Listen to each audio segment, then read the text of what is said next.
Halo guys, welcome back to my channel. Senang bisa berjumpa lagi dengan teman-teman. Kali ini saya akan bahas atau memberikan beberapa tips atau langkah-langkah bagaimana memulai menulis. Di akun media saya, baik Twitter, Facebook, IG, dan YouTube, banyak teman-teman yang bertanya-tanya bagaimana kakak bisa menulis. Terus ada yang tanya bagaimana menulis apa aja. Untuk seperti itu banyak teman-teman tanya. Untuk itu kali ini saya akan berikan beberapa tips itu sebagai salah satu bentuk respon kepada teman-teman. Untuk itu sebelum lanjutkan langkah-langkahnya saja untuk teman-teman, untuk video ini sampai selesai. Mari kita mulai, let's go. Baik, jadi teman-teman, langsung saja kita mulai.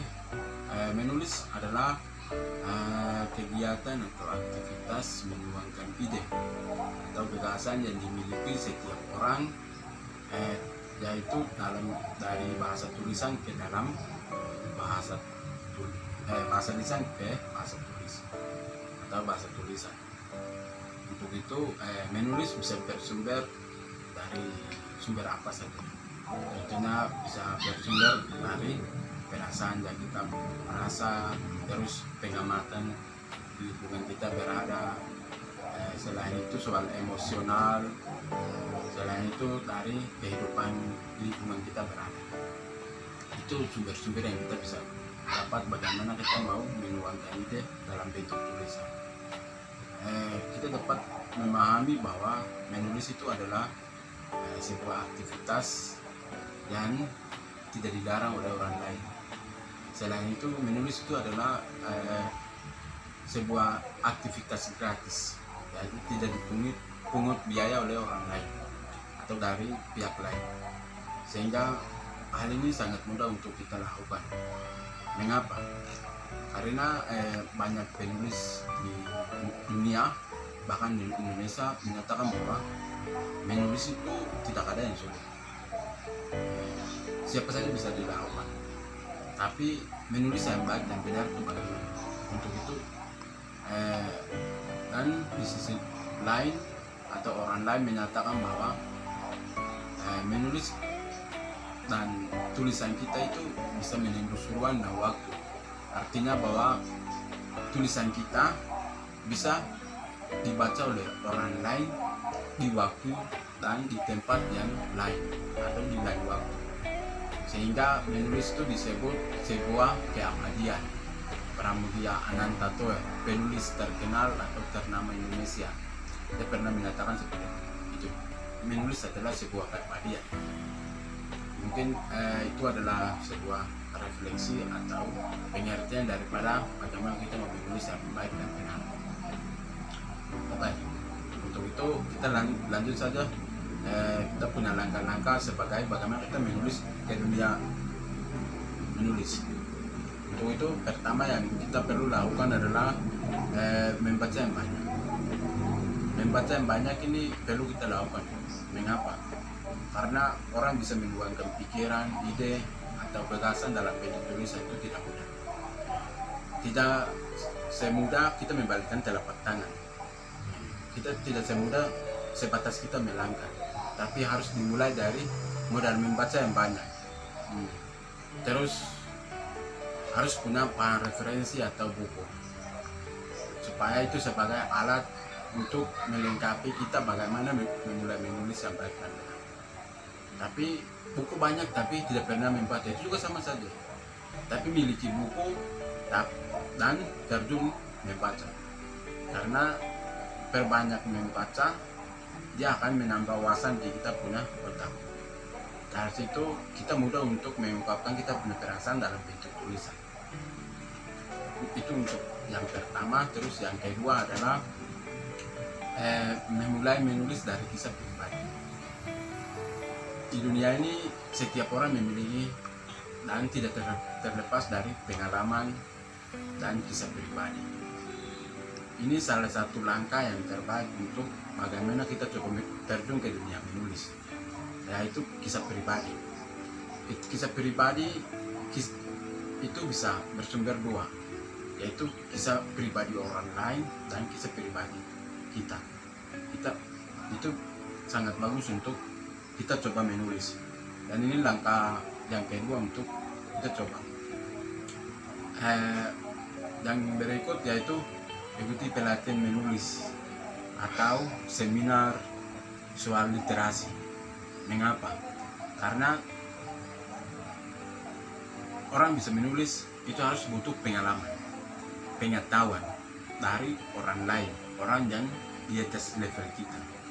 Karena mereka sudah kelasnya lebih tinggi daripada kita. Kita baru terjun menulis, mereka sudah menghasilkan karya. Bahkan mereka sudah menghasilkan lebih dari 1, 2, atau 3 buku. Mereka juga tidak terlepas dari 2 langkah di atas tadi, membaca yang banyak, terus menulis kisah pribadi. Di samping melakukan kedua langkah itu, lakukan ikuti pelatihan menulis, karena di sana kita akan diarahkan ke dia punya langkah-langkah, langsung ke dia punya aksi melakukan hal itu. Dan di situ kita akan mendapat banyak pengalaman. Dan pengalaman kan orang bilang pengalaman bisa menjadi guru yang terbaik kita melangkah ke depan. Itu untuk langkah yang ketiga. Kita lanjut, yaitu yang berikut, biasakan berdiskusi. Mengapa kita perlu berdiskusi? Karena melalui berdiskusi kita punya pengetahuan akan menambah, wawasan akan bertambah. Terus di samping itu melalui pikiran orang lain atau teman yang kita berdiskusi, kita akan memberikan kita pengetahuan baru juga. Dari situ kita punya skill atau kemampuan untuk bagaimana membuat pikiran dalam bentuk bahasa tulisan itu akan mudah, karena kita sering melakukan diskusi atau tukar pikiran. Ini yang keempat. Terus yang berikut adalah carilah pemandangan di mana saja. Mengapa orang butuh pemandangan? Karena apa? Otak ini butuh refresh. Komputer saja butuh refresh atau segarkan. Otak juga perlu refresh. Makanya kita perlu cari pemandangan. Di balik pemandangan kita akan mendapat banyak imajinasi, banyak peluang, banyak momen untuk bagaimana kita menulis. Karena di sana ada banyak bentuk dan warna yang kita bisa hasilkan dalam bentuk tulisan melalui pemandangan yang kita tatap. Itu adalah langkah yang kelima. Terus yang berikut adalah biasakan diri kita dengan refleksi. Karena apa? Melalui refleksi ini sangat mudah untuk kita lakukan. Melalui refleksi itu banyak manfaat yang dapat. Yang pertama adalah kita bisa mendapat pengalaman terbaik melalui kita punya hasil refleksi. Yang kedua, hasil refleksi itu bisa berguna ketika kita masa tua, karena hasil refleksi itu kita tidak mungkin orang lain, karena hasil refleksi kita itu kan perenungan kita masing-masing, jadi tidak perlu orang lain tahu, hanya kita sendiri yang tahu. Refleksi itu bisa menjadi kita catatan pribadi untuk pegangan dalam kehidupan, roda kehidupan kita ke depan. Mungkin itu juga perlu lakukan refleksi. Tapi ini kembali ke teman-teman, bagaimana mau melakukan refleksi kan tidak. Karena melalui refleksi ini kalau kita melakukan setiap hari berarti itu akan menjadi kebiasaan kita, dan lama-kelamaan itu menjadi profesi tersendiri bagi kita yang orang lain tidak dimiliki lagi begitu. Itu mungkin langkah yang keenam, dan mungkin itu yang langkah yang keenam dan yang terakhir. Jadi saya harap teman-teman sesuai dengan pesan saya tadi, menulis itu adalah kegiatan pribadi dalam hal kegiatan gratis yang tidak dimiliki dan tidak dilarang oleh orang lain. Untuk itu kita perlu melakukan beberapa hal ini, dan mau melakukan tidaknya sebenarnya kembali ke kita, bagaimana kita mau menulis atau tidak. Semoga saraf 6 langkah ini menjadi pegangan untuk teman-teman untuk melangkah terjun ke dunia menulis.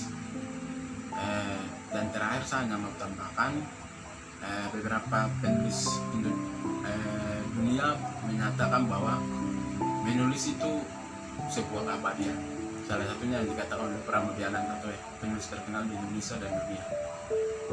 Ya, karyanya sudah diterjemahkan dalam 22 bahasa.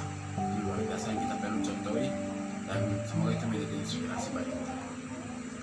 Saya melihat beberapa anak muda generasi hari ini minat baca dan yang mau terjun menulis itu sangat minim. Untuk itu saya harap beberapa tips ini membantu teman-teman untuk terjun menulis ke dunia literasi. Saya harap kita bisa membangun Papua dengan cara-cara literasi yang dimaksud bisa melalui membaca dan menulis. Semoga ini bermanfaat untuk teman-teman.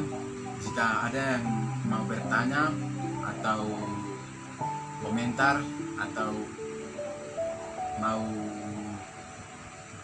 dibuatkan video baru lagi tentang menulis, silakan teman-teman tinggalkan komentar di bawah supaya saya bisa buat atau berbagi pikiran lagi tentang soal yang teman-teman tanyakan. Untuk selengkapnya tentang bagaimana memulai menulis ini saya akan tuangkan di bagian deskripsi di bawah. Jadi teman-teman tinggal tekan dan lihat di bawah. Mungkin seperti itu. Sebelum akhiri video ini, saya harap teman-teman jangan lupa share ke kawan-kawan yang lain.